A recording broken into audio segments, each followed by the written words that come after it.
में ग्राम संपर्क मार्ग है, PMGSY द्वारा सड़कें बनी हुई हैं, पेयजल की सुविधा है। कई ऐसे गांव हैं जिसमें सोलर वाटर पंप लगाए गए, सोलर लाइटें लगाई गई और इन छोटे छोटे विकास के कार्यों के अलावा कई ऐसे कार्य हुए हैं जिससे क्षेत्र का बहुत लाभ हुआ है।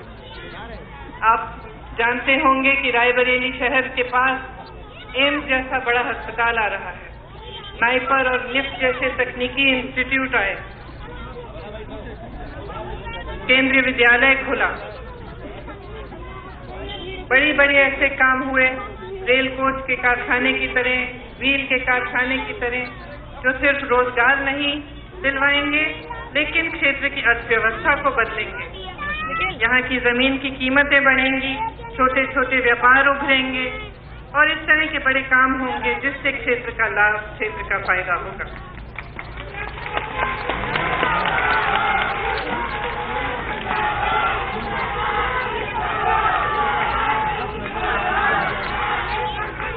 यहाँ परियोजना की बहनें हैं, परियोजना की बहनें हैं, परियोजना की हैं, कितनी है? अच्छा, आपको देख के बहुत खुशी होती है। आपको मालूम है कि आपका कार्यक्रम राहुल जी ने शुरू किया और अब 12 लाख बहनें हैं जो इस कार्यक्रम से जुड़ी हैं। आपको सशक्त बनाना राहुल जी के दिल के बड़ी पास की बात है। वो चाहते हैं कि आपको शक्ति मिले, आप में आत्मविश्वास बढ़े।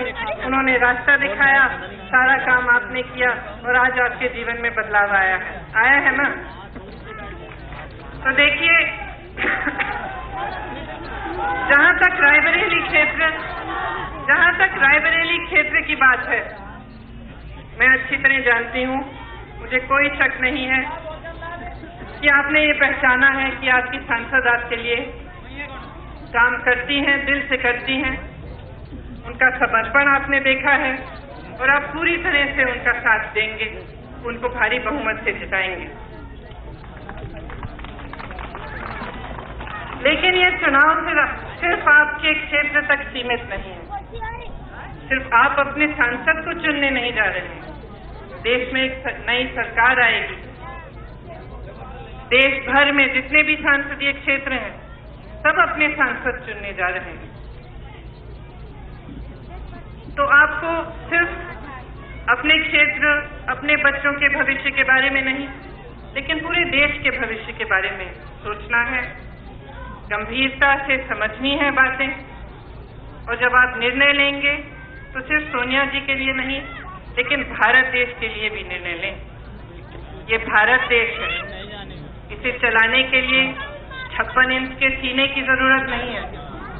इसे चलाने के लिए दरिया जैसा दिल चाहिए।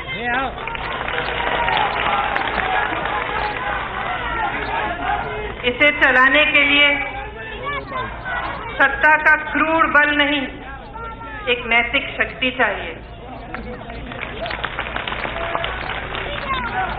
इसे चलाने के लिए अपनी क्षमताओं का खोखला बाहरी प्रदर्शन नहीं, एक भीतरी दृढ़ता चाहिए। एक ऐसी दृढ़ता जो देश की संस्कृति के लिए, उसे बचाए रखने के लिए मर मिट जाने को तैयार करे। ये महात्मा गांधी का देश है। इसकी स्वतंत्रता के लिए हिंदू, मुसलमान, सिख, ईसाई, बौद्ध, जैन धर्म के लोगों ने बलिदान दिया। इसकी स्वतंत्रता के लिए आदिवासियों ने, दलितों ने बलिदान दिया। ये आपका देश है, इसके रखवाले आप हैं। ये मेरा देश है। मेरी रगों में जो खून दौड़ता है, इस देश की मिट्टी में मिल चुका है।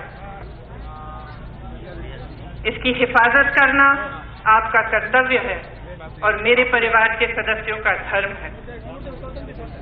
जब आप 30 तारीख को वोट डालने जाएंगे, अपने लिए नहीं, सोनिया जी के लिए नहीं, रायबरेली क्षेत्र के लिए नहीं, विकास के लिए नहीं, इन चीजों के लिए तो जरूर देना है, लेकिन आप अपना वोट इस देश के लिए दीजिए, इस देश को मजबूत रखने के लिए दीजिए, इस देश की एकता को बनाए रखने के लिए दीजिए, इस देश की संस्कृति को बचाने के लिए दीजिए। ये उम्मीद रखती हूं मैं आपसे कि आप इन सब चीजों के बारे में सोचेंगे।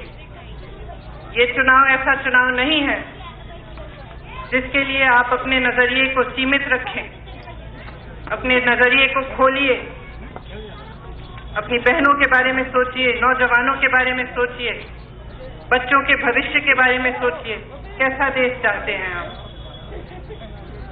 जिस देश में मिलजुल कर प्रेम की भावना को लेकर सदियों से हर धर्म के, हर जाति के लोग जिए हैं, उस देश की हिफाजत करने का समय आ गया है।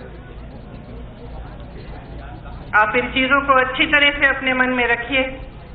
वोट डालने जाएंगे तो हिंदुस्तान को मजबूत बनाइए, भारत को मजबूत बनाइए। आप सबको बहुत बहुत धन्यवाद। जय हिंद।